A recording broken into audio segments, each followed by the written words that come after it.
خير الخلق كلهم. ബഹുമാന്യരായ ഉസ്താദുമാരെ, കുത്തിക്കാൽ മഹല്ല് ജമാഅത്ത് കമ്മിറ്റിയുടെ, കുത്തിക്കാൽ ഹിദായത്തുൽ ഇസ്ലാം മദ്രസ ആൻഡ് ജുമാ മസ്ജിദ് പരിപാലന കമ്മിറ്റിയുടെ കർമ്മോത്സുകരായ ഭാരവാഹികളെ, ബഹുമാന്യരായ വിശിഷ്ടാതിഥികളെ, സഹോദരന്മാരെ, സഹോദരിമാരെ, വിദ്യാർത്ഥിനികളെ, അല്ലാഹു തആല ധന്യമായ ഈ സദസ്സിനെ പൂർണ്ണമായ അനുഗ്രഹത്തോടും പ്രതിഫലത്തോടും കൂടെ നമ്മിൽ നിന്നും കബൂൽ ചെയ്യട്ടെ. എല്ലാ നമ്മുടെ നല്ല മുറാദുകളെയും നമ്മുടെ ദുആ കൊണ്ട് ഏൽപ്പിച്ചവരുടെയും, നമ്മുടെ കുടുംബാംഗങ്ങൾ, നമ്മുടെ അയൽവാസികൾ, നാമുമായി ബന്ധപ്പെട്ട വിശ്വാസിനികൾ, സുഹൃത്തുക്കൾ, സഹോദരന്മാർ, എല്ലാവരുടെയും നല്ല ഉദ്ദേശങ്ങളെ അല്ലാഹു തആല എളുപ്പത്തിലും വേഗത്തിലും സാക്ഷാത്കരിച്ചു തരട്ടെ. നമ്മുടെയും പ്രിയപ്പെട്ടവരുടെയും സർവ്വ ഞെരുക്കങ്ങളും സങ്കടങ്ങളും പ്രയാസങ്ങളും അല്ലാഹു തആല എത്രയും വേഗത്തിൽ പരിഹരിച്ചു തരട്ടെ. ഇങ്ങനെയൊരു സുന്ദരമായ മദ്രസ കെട്ടിടത്തിന്റെ പൂർത്തീകരണത്തിന് വേണ്ട സഹായങ്ങൾ ചെയ്ത ഉദാരമതികളായ ഈ മദ്രസയായി ഈ രീതിയിൽ എത്തിച്ചതിന്റെ പിറകിൽ പ്രവർത്തിച്ച എല്ലാവർക്കും പടച്ച റബ്ബ് അനുയോജ്യമായ പ്രതിഫലം ഇരു ലോകത്തും നൽകി അനുഗ്രഹിക്കട്ടെ. ഈ പരിശുദ്ധമായ മദ്രസ കെട്ടിടം ഉദ്ഘാടനം ചെയ്ത ബഹുമാന്യരായ സയ്യിദ് ഹൈദർ അലി ശിഹാബ് തങ്ങൾ, വന്നുകൂടിയ മോമിനീങ്ങൾ, മോമിനാത്തുകൾ, നമുക്കെല്ലാം ഇതൊരു പുണ്യകർമ്മമായി സ്വീകരിക്കുന്ന പുണ്യകർമ്മമായി നമ്മിൽ നിന്ന് അല്ലാഹു തആല ഏറ്റെടുക്കട്ടെ. നമ്മുടെ മാതാപിതാക്കൾക്ക് അല്ലാഹു തആല പുറത്തു കൊടുക്കട്ടെ. ലോകത്തെ മുഴുവൻ വിശ്വാസിനികൾക്കും അല്ലാഹു തആല ഗുണം ചെയ്യട്ടെ. നമ്മുടെ ആഖിബത്ത് അല്ലാഹു നന്നാക്കി തരട്ടെ. ആമീൻ ആമീൻ ആമീൻ യാ റബ്ബൽ ആലമീൻ. മനോഹരമായ ഒരു മദ്രസ കെട്ടിടം, നേരത്തെ ഉണ്ടായിരുന്ന മദ്രസ കെട്ടിടം പൊളിച്ച് പുനർനിർമ്മിച്ച് ഈ വിധത്തിൽ ഈ പ്രദേശത്തെ വരും തലമുറക്കായി, പുതുതലമുറക്കായി തുറന്ന് വെച്ചിരിക്കുകയാണ്. സാധാരണക്കാരായ രക്ഷിതാക്കളെ സംബന്ധിച്ചിടത്തോളം മനോഹരമായ ഈ കെട്ടിടത്തെ സാക്ഷി നിർത്തി നമ്മൾ ഓരോരുത്തരും സ്വയം എടുക്കേണ്ട തീരുമാനം, ഈ സൗകര്യങ്ങളെ ഉപയോഗപ്പെടുത്തി നമ്മുടെ കുട്ടികൾക്ക് മതിയായ മതവിദ്യാഭ്യാസം നൽകാൻ നാം ശ്രദ്ധിക്കണം. ആൺകുട്ടികളെയും പെൺകുട്ടികളെയും ഒരേ പരിഗണനയിൽ കണ്ട് അവർക്ക് മതിയായ ധാർമ്മിക ആദർശ വിദ്യാഭ്യാസം നൽകാൻ തയ്യാറായില്ലെങ്കിൽ ആ മക്കളെ കൊണ്ടുള്ള പ്രയാസങ്ങൾ ജീവിതത്തിലുടനീളം നാം വൈവിധ്യങ്ങളായ തലങ്ങളിൽ അനുഭവിക്കേണ്ടി വരും. മതിയായ മതവിദ്യാഭ്യാസവും ആ മതവിദ്യാഭ്യാസത്തിനനുസരിച്ചുള്ള ശിക്ഷണവും നാം നൽകുകയാണെങ്കിൽ ആ കുട്ടികളുടെ നന്മയും ആ കുട്ടികളുടെ ജീവിതത്തിലെ സൽക്കർമ്മങ്ങളും കണ്ട് കൺകുളിർമയായി നമുക്ക് ഈ ലോകത്തോട് വിട പറയാൻ കഴിയും. ഒരു രക്ഷിതാവ്, അത് ഉമ്മയായാലും ബാപ്പയായാലും, കുട്ടികൾക്ക് നൽകേണ്ട ഏറ്റവും വലിയ സംഭാവന, സമ്മാനം, അവർക്ക് താമസിക്കുവാൻ വീടൊരുക്കലോ, അവർക്ക് അണിയുവാൻ ഡ്രസ്സ് വാങ്ങിക്കൊടുക്കലോ, അവർക്ക് സഞ്ചരിക്കാൻ വാഹനങ്ങൾ വാങ്ങി നൽകലോ അല്ല, മറിച്ച് കുട്ടിക്ക് ധാർമ്മികമായ വിദ്യാഭ്യാസം നൽകലാണ് ഒരു ഉമ്മ നൽകുന്ന, ഉപ്പ നൽകുന്ന ഏറ്റവും വലിയ സ്വതക്ക എന്ന് മഹാനായ നമ്മുടെ മുൻഗാമികൾ, മഹാൻ നബി സല്ലല്ലാഹു അലൈഹി വസല്ലമ തങ്ങൾ തന്റെ പ്രിയപ്പെട്ട മക്കളെ വളർത്തിയ രീതി ഇസ്ലാമിലുണ്ട്. 3 ആൺമക്കളെയും 4 പെൺമക്കളെയും വളർത്തിയ ഇസ്ലാമികമായ ശിക്ഷണ രീതി.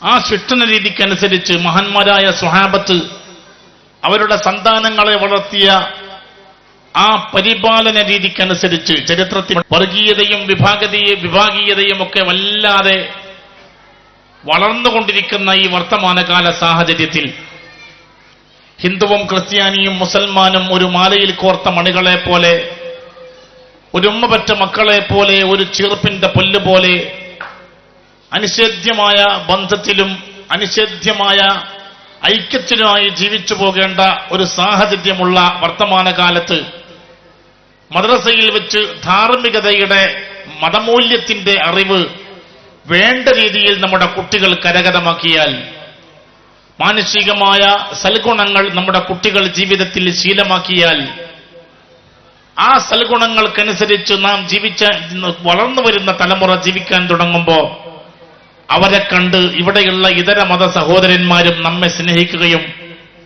ആഴത്തിലുള്ള ഗാഢമായ ആത്മാർത്ഥമായ ബന്ധങ്ങളായി സമൂഹത്തിലെ എല്ലാവരോടുമുള്ള നമ്മുടെ ബന്ധങ്ങൾ മാറുകയും ചെയ്യും. ഇപ്പൊ എന്നെ കാത്തിരുന്നു കൊപ്പൽ ചന്ദ്രശേഖരൻ. ഏകദേശം 995 തോന്നുന്നു ഞാൻ അദ്ദേഹത്തെ അവസാനമായി കണ്ടുമുട്ടിയിട്ട്. ഏകദേശം നമുക്കറിയാലോ 22 കൊല്ലങ്ങൾക്ക് മുമ്പ് കണ്ടു. പിന്നെ ഇന്ന കാണുന്നേ ഒന്നുകൂടി പരിചയം പുതുക്കി.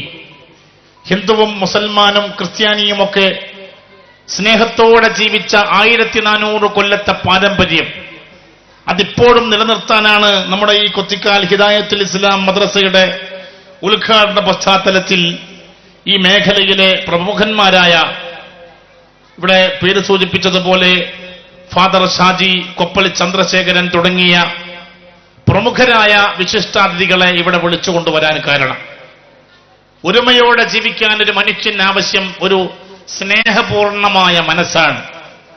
സ്നേഹപൂർണമായ ഒരു മനസ്സുണ്ടാകണമെങ്കിൽ മതവിദ്യാഭ്യാസം കൂടിയേ തീരൂ.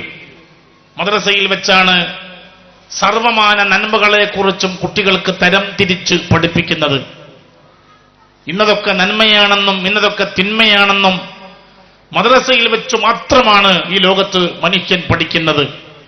ആ പാഠഭാഗങ്ങൾ മദ്രസയിൽ വെച്ച് പഠിച്ച് അതിനനുസരിച്ച് ഉമ്മയും ബാപ്പയും, ഏറ്റവും വലിയൊരു സങ്കടം അതാണ്, എല്ലാ വിഷയങ്ങളും പഠിപ്പിക്കാൻ ഇപ്പോൾ 3 വയസ്സ് മുതലുള്ള കുട്ടികൾക്ക് മതവിദ്യാഭ്യാസം നൽകാൻ, ധാർമ്മികമായ ദിശാബോധം നൽകാൻ ഇപ്പോൾ സംവിധാനങ്ങളുണ്ട്. അൽ ബിർ സ്കൂളുണ്ട്. അത് കഴിഞ്ഞാൽ മദ്രസ സംവിധാനം +2 വരെ, ഹയർ സെക്കൻഡറി വരെ മദ്രസ സംവിധാനമുണ്ട്. അത് കഴിഞ്ഞാൽ ജൂനിയർ കോളേജുകളുണ്ട്. അത് കഴിഞ്ഞാൽ സീനിയർ കോളേജുകളുണ്ട്. എത്ര യഥേഷ്ടം പഠിക്കാൻ, മാത്രമല്ല സൗജന്യമായ സംവിധാനങ്ങൾ, അല്പം പോലും സാമ്പത്തികമായ പ്രയാസമില്ലാതെ, സാമ്പത്തികമായ ഭാരമില്ലാതെ, ഭൗതികമായ പോസ്റ്റ് ഗ്രാജുവേഷന്റെ കൂടെ, ഭൗതികമായ ബിരുദാനന്തര ബിരുദത്തിന്റെ കൂടെ തത്തുല്യമായ മതവിദ്യാഭ്യാസ യോഗ്യത കൈവരിക്കാനുള്ള ധാരാളം സന്ദർഭങ്ങളും സാഹചര്യങ്ങളും പഠിച്ച് പുരയിലെത്തിക്കഴിഞ്ഞാൽ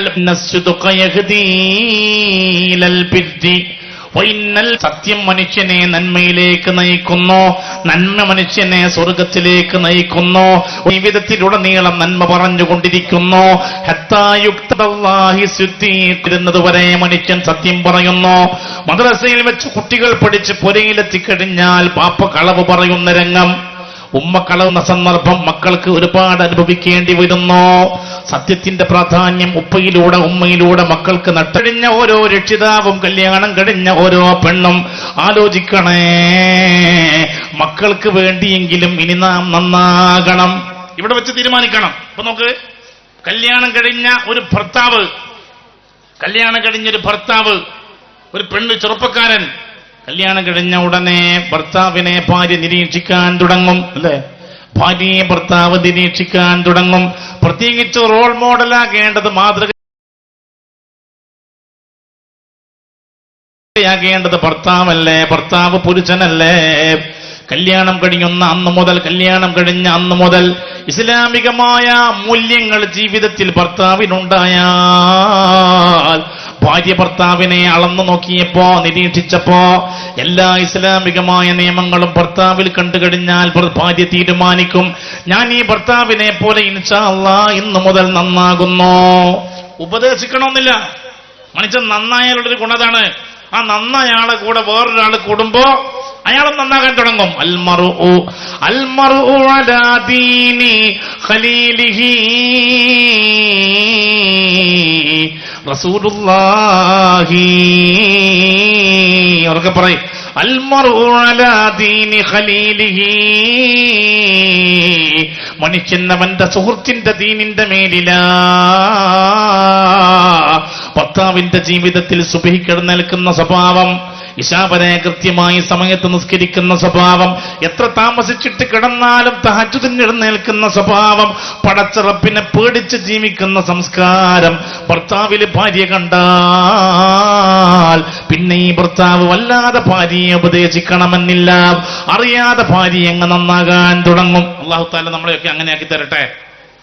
അതേസമയത്ത് ഭർത്താവിന്റെ അഴകുഴമ്പൻ ജീവിതം ഭാര്യ കണ്ടു. ഇപ്പോഴത്തെ പുതിയ പെൺകുട്ടികളല്ലേ വേഗം തൂക്കും ഭർത്താവിനെ. ആ ലൂസ് ജീവിതം, ആ 50-50 ജീവിതം, അഴകുഴമ്പൻ ജീവിതം ഭാര്യ കണ്ടു. ഭർത്താവിനെ നന്നായിട്ട് ഭാര്യ തൂക്കി. പിന്നെ ആ ഭർത്താവ് എന്ത് പറഞ്ഞാലും ആ ഭാര്യ അനുസരിക്കില്ല. ഇന്നിപ്പോ മഗ്‌രിബിന് ശേഷം ഒരു ചെറുപ്പക്കാരൻ എന്നെ കാണാൻ വന്നു. ചിലപ്പോൾ വേലക്കാരുണ്ടാവും. പറഞ്ഞ ഏറ്റവും വലിയ സങ്കടം, ഉസ്താദ് എന്റെ ഭാര്യ തീരെ എന്നെ അനുസരിക്കുന്നില്ല. 2 കുട്ടികളുള്ള ഉപ്പ, എന്ത് പറഞ്ഞാലും കേൾക്കുന്നില്ല, നിസ്കരിക്കാൻ പറഞ്ഞാലും കേൾക്കുന്നില്ല. ഞാൻ പറഞ്ഞു, കുറ്റം നിന്റേതാണ്, അവളുടേതല്ല. നിന്നെ അവൾ തൂക്കി. അപ്പം പറഞ്ഞു, അതെ ഉസ്താദ് പറഞ്ഞു ശരിയാണ്, നിന്നെ അവൾ തൂക്കി.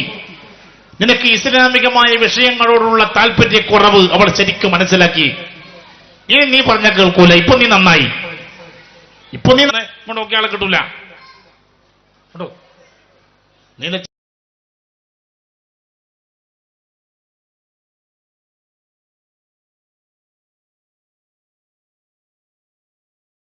ചിത്രത്തിന്റെ ക്ലിപ്പിങ്ങുകളുള്ള, കട്ടിങ്ങുകളുള്ള, ധാരാളം നീലച്ചിത്രങ്ങളുള്ള ആ സിമ്മ് പെണ്ണിനെ ഏൽപ്പിച്ച്, അല്ലെങ്കിൽ മൊബൈൽ തന്നെ പെണ്ണിനെ ഏൽപ്പിച്ച്, ഭാര്യയെ ഏൽപ്പിച്ചിട്ടാണ് ഭർത്താവ് വിദേശത്തേക്ക് ചെന്നത്.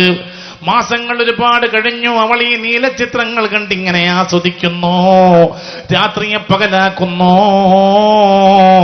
ഉറക്കമില്ലാത്ത രാത്രികളാണ്, തീർന്നില്ല. അവരുടെ സോഷ്യൽ മീഡിയയിലേക്ക്, അവരുടെ വാട്സാപ്പിലേക്ക് ഏതൊക്കെയോ പുരുഷന്മാരെ മെസ്സേജ് വരുന്നു, ഏതൊക്കെയോ ചെറുപ്പക്കാരുടെ കമന്റ്സ് വരുന്നു. രാത്രിയും പകലും കാണുന്ന ഓരോ നീലച്ചിത്രത്തിന്റെയും പ്രേരണയിൽ അവൾ മോശമാകുന്നു, ദുർനടപ്പുകാരിയാകുന്നു. അവളറിയാതെ അവൾ വേശ്യാവൃത്തിയിലേക്ക് നീങ്ങുന്നു, വ്യഭിചരിക്കുന്നു. ഏകദേശം 25 വയസ്സുവരെ മധുര 17ന്റെ സൗന്ദര്യത്തിൽ വ്യഭിചാരം ചെയ്തില്ല. കുടുംബത്തിലും നാട്ടിലുമുള്ള ഒരുപാട് ആളുകൾ മാടി വിളിച്ചപ്പോഴും 17 വയസ്സിലോ 18 വയസ്സിലോ അന്യപുരുഷന് ശരീരം സമർപ്പിക്കാത്ത ഈ പെണ്ണിന് 25 വയസ്സായപ്പോ കല്യാണം കഴിഞ്ഞ് 4-5 കൊല്ലങ്ങൾക്കിടയിൽ ഭർത്താവിന്റെ ദുർനടപ്പ്, ഭർത്താവിന്റെ തോന്നിവാസങ്ങൾ ഓരോന്നിവളിങ്ങനെ കണ്ട് ശീലിച്ചപ്പോ, ഭർത്താവ് മോശമാക്കിയ പെണ്ണിനെ കുറിച്ച് ഭർത്താവ് തന്നെ പറയാൻ തുടങ്ങിയപ്പോ, ആ യാതൊരു അന്തമില്ലാത്ത ചെറുപ്പക്കാരില്ലേ, അവൻ ജീവിതത്തിൽ ചെയ്ത തോന്നിവാസങ്ങൾ ഭാര്യയോട് പറയുക, അവൻ വളച്ചുകൊണ്ടുവന്ന പെണ്ണിനെ കുറിച്ച് ഭാര്യയോട് പറയുക, അവൻ കളിച്ച എല്ലാ തോന്നിവാസങ്ങളും ഭാര്യയോട് പറയുക. ഓരോന്നും പറയുമ്പോൾ പെണ്ണിന്റെ ഹൃദയത്തിൽ മിന്നിമറയുന്ന വികാരം എന്താകും? ചില പെണ്ണുകളൊക്കെ അതിലൊന്നും ഇടപെടാതെ നേരെ നടക്കും. തുർപ്പല മനസ്സുള്ള പെണ്ണാണ്, കാലത്തിന്റെ ട്രെൻഡ് വ്യഭിചാരമാണ്, മദ്യപാനമാണെന്നൊക്കെ ഒരു പെണ്ണ് തിരിച്ചറിയുമ്പോ, വലിയ ഈമാനിക ബോധം പെണ്ണിനില്ലാതാകുമ്പോ, ഭർത്താവിന്റെ കാരണം കൊണ്ട് ഇവളും മോശമാകുന്നു. അവിഹിത ഗർഭം ധരിച്ച 2 കുട്ടികളുള്ള ഉമ്മ, അവിഹിത ഗർഭം ധരിച്ച ആ 2 കുട്ടികളുള്ള ഉമ്മ, ഇളയ കുട്ടിക്ക് 4 വയസ്സായിട്ടുണ്ട്. ഭർത്താവ് ഗൾഫിൽ പോയിട്ട് 1.5 കൊല്ലം കഴിഞ്ഞു. ഇപ്പോൾ ഈ പെണ്ണിന് അവിഹിത ഗർഭം ധരിച്ചിട്ട് 6 മാസമായിരിക്കുന്നു. അപോർഷൻ ചെയ്തില്ല, അലസിപ്പിച്ചില്ല. ഈ പെണ്ണ് അവസാനം ഭർത്താവ് ഒഴിവാക്കാൻ വേണ്ടിയിട്ട് അങ്ങ് തീരുമാനിച്ചപ്പോ പള്ളി ജമാഅത്ത് കമ്മിറ്റിയും മഹല്ല് ജമാഅത്ത് കമ്മിറ്റിയും ഖതീബും അതേപോലെ സംയുക്ത ജമാഅത്തിന്റെ ഖാദിയൊക്കെ ഈ പെണ്ണിനെ വിളിച്ച് 6 മാസം ഗർഭിണിയായ അവിഹിത ഗർഭം ധരിച്ച പെണ്ണിനെ വിസ്തരിക്കുമ്പോ, പെണ്ണിനോട് സംസാരിക്കുമ്പോൾ ഈ പെണ്ണ് പറയുന്നു, ഈ ഗർഭത്തിന്റെ കാരണക്കാരൻ ഞാനുമായി ബന്ധപ്പെട്ട മനുഷ്യൻ മാത്രമല്ല, ആ ചെറുപ്പക്കാരൻ മാത്രമല്ല, 1-ാം പ്രതി എന്റെ ഭർത്താവാ. ഖാദി ചോദിച്ചു, അല്ല മോളെ, 2 കൊല്ലമായില്ലേ ഭർത്താവ് ഗൾഫിൽ പോയിട്ട്? ഒരു പ്രാവശ്യം പോലും ആ 2 കൊല്ലത്തിനിടയിൽ അവൻ നാട്ടിൽ വന്നിട്ടില്ലല്ലോ.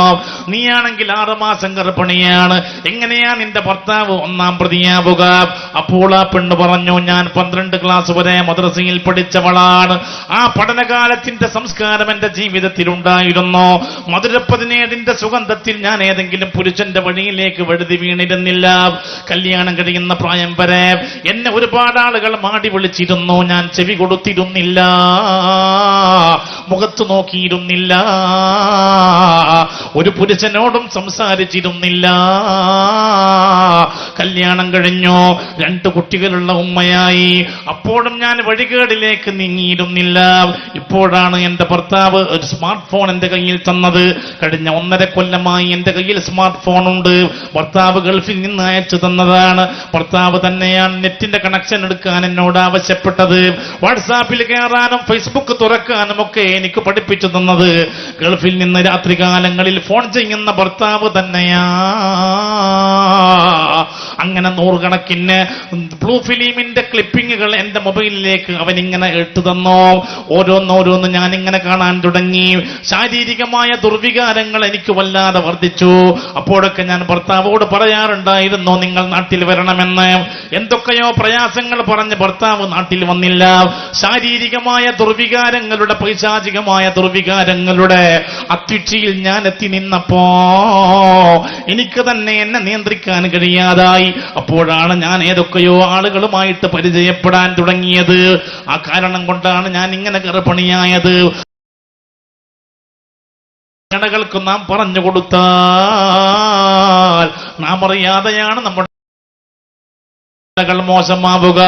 അതുകൊണ്ട് ഈ പ്രഭാഷണത്തിന്റെ ആമുഖത്തിൽ തന്നെ ഞാൻ സൂചിപ്പിക്കുവാൻ പോകുന്ന അവിവാഹിതരായ ചെറുപ്പക്കാരെ, ഇപ്പോഴേ നാം കളിക്കുന്ന എല്ലാ തോന്നിവാസങ്ങളും അവസാനിപ്പിക്കുക. പടച്ചറപ്പ് ഇന്ന് മുതൽ നമുക്കതിനുള്ള ഭാഗ്യം തരട്ടെ. പെണ്ണിട്ടാൻ പോകുമ്പോ ചില ചെറുപ്പക്കാരൊക്കെ പറയുന്നുണ്ട്, ഒരു 5-6 ലക്ഷം ഉറുപ്പ്യ, പഴയ പോലെ കാശിപ്പില്ല, കിട്ടാനുള്ള കാശിപ്പില്ല. പണ്ടൊക്കെ ഇതിങ്ങനെ അല്ലെ, പൈസ അടക്കം. ഞാൻ ഈ കാഞ്ഞങ്ങാട് വന്ന കാലത്ത് വടിയെല്ലാം കുത്തിയിട്ട് വലിയ കാക്ക, അതിന്റെ താഴെയുള്ള ജൂനിയർ കാക്ക അല്ലെ, പിന്നെ പെങ്ങന്മാരുടെ ഭർത്താക്കളെല്ലാം കൂടി ഇരുന്നിട്ട് പൊള്ളാച്ചി ചന്തയിലെ പോത്തിന് വില പറയും പോലെ, ഇങ്ങോട്ടൊക്കെ അല്ലെ സ്വകാര്യം പറയല്ലേ, പൊള്ളാച്ചി ചന്തയിലെ പോത്തിന് വില പറയും പോലെ വില പറഞ്ഞിരുന്നു. ഇപ്പൊ അതിന്റെ കാലം കഴിഞ്ഞുപോയി. ഇപ്പൊ നയാ പൈസ കിട്ടൂല.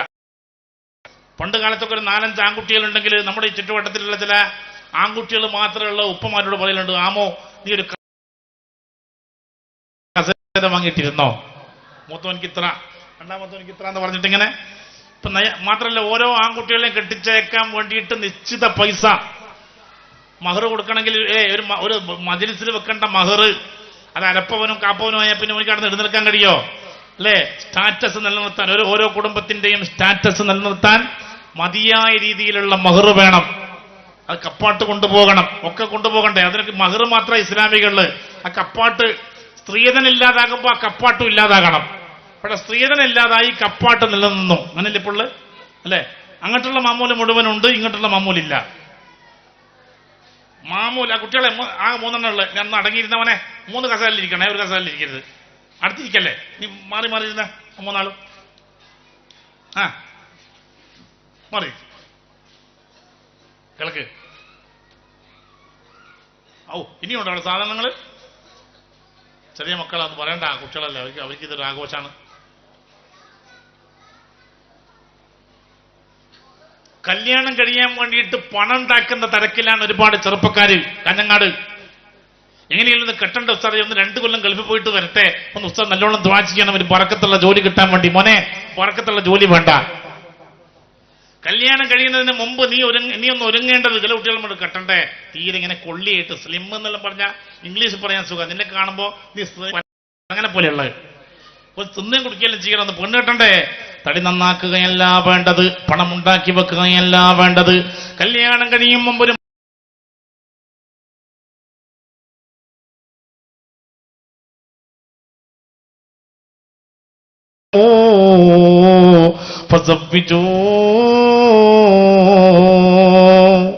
ദീനും ഉണ്ടാകണം, സൽസ്വഭാവിയാകണം.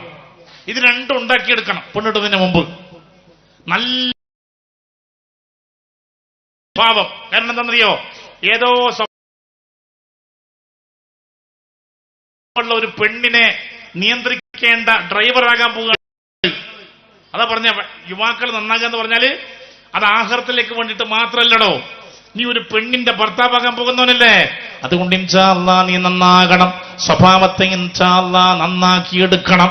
ഇപ്പൊ ചില കുട്ടികൾ പറയലുണ്ട്, എനിക്ക് ഭയങ്കര ദുസ്വഭാവമാണ് ഉസ്താദെ, ദേഷ്യാണ്, ചാട്ടിയാണ്, ഓനെ മോമിനെ, ഇസ്ലാമികമായ പ്ലാറ്റ്ഫോമിലേക്ക് നമ്മൾ ഇങ്ങ് കയറി നിന്നാൽ, മുസ്ലിം ഐഡന്റിറ്റി അല്ലെ ഇസ്ലാമിക മേൽവിലാസത്തിൽ നമ്മൾ കയറി നിന്നാൽ, മുസ്ലിമാണെന്ന അഭിമാനം കൊള്ളുന്ന ഒരാളായി നീ മാറിയാൽ, ദുസ്വഭാവം നിനക്ക് പാടില്ല, വാശി പാടില്ല, ദേഷ്യം പാടില്ല, അസൂയ പാടില്ല, പക പാടില്ല. തീർത്തും ശാന്തമായ, എത്ര ഇങ്ങോട്ടാള് ചീത്ത പറഞ്ഞാലും അങ്ങോട്ട് ചിരിക്കാൻ കഴിയുന്ന, അതാണ് ഈമാൻ. മുഹമ്മദുർ റസൂലുള്ളാഹി. അത് മോശമല്ല ഉസ്താദ്, ഒന്നിങ്ങോട്ട് പറഞ്ഞ് രണ്ടങ്ങോട്ട് പറഞ്ഞാകരുത്, അങ്ങനെ തോന്നിപ്പോകാനും പാടില്ല. ഓനെ നാക്കൂടത് നമ്മളൊക്കെ ശാരീരികമായി നമ്മളൊക്കെ ആരാകണമെന്നറിയോ? ഇന്നല്ലാഹ യുഹിബ്ബുർ റജുലൽ ഖവിയ്യ, ഖുവ്വത്തുള്ള മനുഷ്യനെയാണ് അല്ലാഹു തആല ഇഷ്ടപ്പെടുക. റസൂലുള്ളാഹി.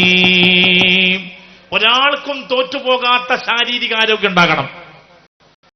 അല്ലാഹു തആല തരട്ടെ, ആമീൻ പറയും. അതിനനുസരിച്ച ഭക്ഷണം കഴിക്കണം, മറന്നു പോകല്ലേ.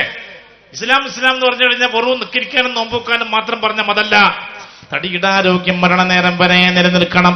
ആരോഗ്യം മറ്റുള്ളവരെ അപേക്ഷിച്ച് ഏറ്റവും പൂർണ്ണമായ ആരോഗ്യമാകണം. നിഅമതാനി മഗ്ബൂനും ഫീഹിമാ കതീറും മിനന്നാസ് അസ്ഹത്തു വൽ ഫറാഗ്. റസൂലുള്ളാഹി. അധിക ജനങ്ങളും നഷ്ടപ്പെടുത്തി കളയുന്ന രണ്ടനുഗ്രഹങ്ങൾ, അസ്ഹത്തു ഒന്ന് ആരോഗ്യമാണ്, വൽ ഫറാഗ് മറ്റൊന്ന് ഫ്രീ ടൈമാണ്. ആരോഗ്യം ഉണ്ടാകണം. ആരോഗ്യമുണ്ടാകാൻ തക്ക രീതിയിലുള്ള ഭക്ഷണങ്ങൾ കഴിക്കണം. അല്ലാഹു തൗഫീഖ് ചെയ്യട്ടെ. ആരോഗ്യം ഉണ്ടാകാൻ പറ്റിയ ഭക്ഷണം കഴിക്കണം. ഒന്നുകൂടി കേൾക്ക്. നശിപ്പിക്കുന്ന പണി ഒഴിവാക്കണം. വലാ തുൽഖൂ ബിഐദീകും ഇലത്ത, അങ്ങനെ പറഞ്ഞ റസൂലുള്ളാഹി റളിയല്ലാഹു കൂടെ മക്കയിൽ നിന്ന് മദീനയിലേക്ക് പ്രിയപ്പെട്ട ഉപ്പയുടെ ഖബർ സിയാറത്ത് ചെയ്യാൻ വേണ്ടിയിട്ട് യാത്ര പോയില്ലേ? മദീനയിൽ എത്തിച്ചേർന്നപ്പോഴാണ് നബി സല്ലല്ലാഹു അലൈഹി വസല്ലം തങ്ങൾ നീന്തൽ പഠിച്ചത്. നീന്തൽ പഠിക്കൽ സുന്നത്താക്കിയില്ലേ? നീന്തൽ ഒരു വ്യായാമമല്ലേ? അതേപോലെ പള്ളികളിലേക്ക് നടന്നു പോകലാണ് സുന്നത്ത്. കഴുതയുണ്ടായാലും ഒട്ടകമുണ്ടായാലും കുതിരയുണ്ടായാലും നബി സല്ലല്ലാഹു അലൈഹി വസല്ലം തങ്ങളുടെ കാലഘട്ടങ്ങളിൽ പള്ളികളിലേക്കുള്ള നടത്തത്തെ കുറിച്ച് നബി സല്ലല്ലാഹു അലൈഹി വസല്ലം തങ്ങൾ പഠിപ്പിച്ചത് ഇങ്ങനെയാണ്: കസറത്തുൽ ഖുത്വാ ഇലൽ മസാജിദി, പള്ളികളിലേക്കുള്ള ചവിട്ട് വർദ്ധിപ്പിക്കൽ സുന്നത്താ. ഇബ്നുൽ ഖയ്യിമുൽ ജൗസി അടക്കമുള്ള ആ മഹാന്മാരായ കഴിഞ്ഞകാല പണ്ഡിതന്മാര് രേഖപ്പെടുത്തിയിട്ടുണ്ട്, നടക്കല് സുന്നത്താണ്. അപ്പോ തടിയുടെ ആരോഗ്യം നിലനിൽക്കണമെങ്കിൽ വാക്കിംഗ് ചെയ്യണം. ഡോക്ടർമാര് പറയാണ്, നിന്റെ ഫാറ്റ്, നിന്റെ കൊളസ്ട്രോള്, നിന്റെ ഷുഗർ, നിന്റെ BP ഒക്കെ കുറയണമെങ്കിൽ വ്യായാമം ചെയ്യണമെന്ന്. എന്ന വ്യായാമം ചെയ്യണം. വ്യായാമം ചെയ്യണം. അതിന് ഓടാൻ കഴിയുമെങ്കിൽ ഓടണം, നീന്താൻ കഴിയുമെങ്കിൽ നീന്തണം, നടക്കാൻ കഴിയുമെങ്കിൽ നടക്കണം. ഭക്ഷണത്തിന്റെ തോത് കുറക്കണമെങ്കിലേ നിന്റെ രോഗങ്ങൾ കുറയുമെന്ന് നീതിമാന്മാരായ ഡോക്ടർമാര് പറഞ്ഞാൽ ഭക്ഷണത്തിന്റെ തോത് കുറക്കണം. അല്ലെങ്കിൽ തന്നെ നോക്കൂ, മുഹമ്മദുർ റസൂലുള്ളാഹി, ഉറക്കെ പറയ്, മുഹമ്മദുർ റസൂലുള്ളാഹി പഠിപ്പിച്ചിട്ടില്ലേ? കുലൂ വശറബൂ വലാ തുസ്രിഫൂ. കുലു നിങ്ങൾ ഭക്ഷിക്കുക, വശറബൂ നിങ്ങൾ കുടിക്കുകയും ചെയ്യും. ഖുർആനത്. കുലു നിങ്ങൾ തിന്നുക, വശറബൂ നിങ്ങൾ കുടിക്കുകയും ചെയ്യുക, വലാ തുസ്രിഫൂ നിങ്ങൾ അമിതം ചെയ്യല്ലേ. വല്ലാതെ തിന്നുക, വല്ലാതെ കുടിക്കുക, കുടിച്ചതും കുടിക്കാനും തിന്നാനും വെച്ച സാധനം വേസ്റ്റ് ആക്കുക, അതൊന്നും പറ്റൂല. എത്രയാ തിന്നേണ്ടത്? നബി സല്ലല്ലാഹു അലൈഹി വസല്ലം തങ്ങൾ പഠിപ്പിച്ചു, കുടലിന്റെ 1/3 ഭാഗം നീ ഭക്ഷണം കഴിക്കണം, കുടലിന്റെ 1/3 ഭാഗം നീ വെള്ളം കുടിക്കണം, കുടലിന്റെ 1/3 ഭാഗം ബാക്കിയില്ലേ ഒഴിവാക്കണേ. ലിനഫസിഹി ഖാല റസൂലുള്ളാഹി. 1/3 പരമാവധി. ഇപ്പൊ ഇവിടെ പതറുന്റെ പുരേ പോയിട്ട് അല്ലെ, അവിടെ കണ്ട ആ ഉറുമാല്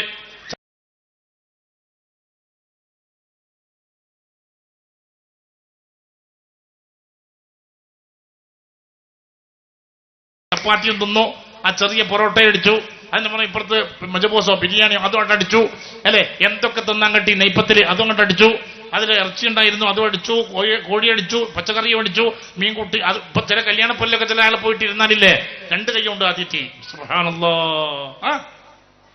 ചില പ്രായമുള്ള മനുഷ്യന്മാര് സുബ്ഹാനല്ലാഹ് ജുമാഅത്ത് പള്ളിയിലേക്ക് ഇങ്ങനെ അല്ലെ കല്ലെറിയുന്നത് പോലെ അടിച്ചു വിടുകയാണ്, ഷോക്കേസിൽ കൊണ്ടുപോയിട്ട് പാക്കറ്റ് വെക്കുന്നത് പോലെ 10 ചുരുട്ടിയിട്ട് ഇങ്ങനെ കയറ്റി കൊടുക്കുകയാണ്.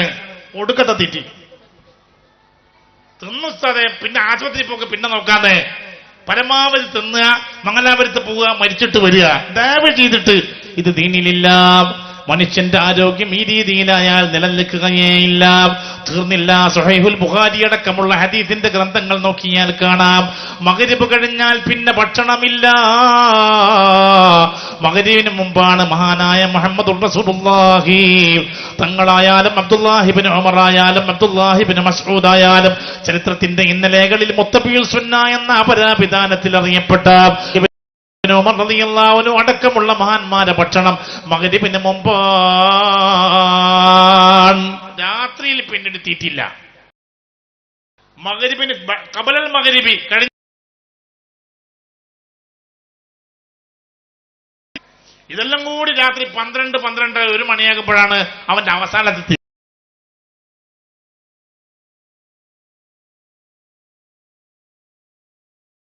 പറഞ്ഞു വരുന്നത്. മുഅ്മിനീങ്ങളെ മാത്രല്ല, ഒരു കട്ടിച്ചന്റെ ഭക്ഷണം ആരംഭിക്കേണ്ടത് ഭക്ഷണത്തിൽ ഉപ്പുണ്ടാകലല്ല, ഭക്ഷണത്തിന് മുമ്പേ ഒരു കട്ട ഉപ്പ്, ഒരു കല്ലുപ്പ്, ഒരു സാൾട്ടിന്റെ ഒരു കല്ല് ഭക്ഷണം കഴിക്കലാണ്. മുഅ്മിനെ ഈ രീതിയിൽ തന്റെ ആരോഗ്യത്തെ സംരക്ഷിക്കുകയും സമ്പൂർണമായ ആരോഗ്യമായി നേരം വരെ ആരോഗ്യത്തെ നിലനിർത്തുകയും ചെയ്യുക. ആരെങ്കിലും ഇങ്ങോട്ട് ചീത്ത പറഞ്ഞാൽ തിരിച്ചങ്ങോട്ട് ചീത്ത പറയാത്തത്, അവന്റെ അക്രമത്തെ ഭയന്നാകരുത്. എവിടെയായാലും നീ ഒരു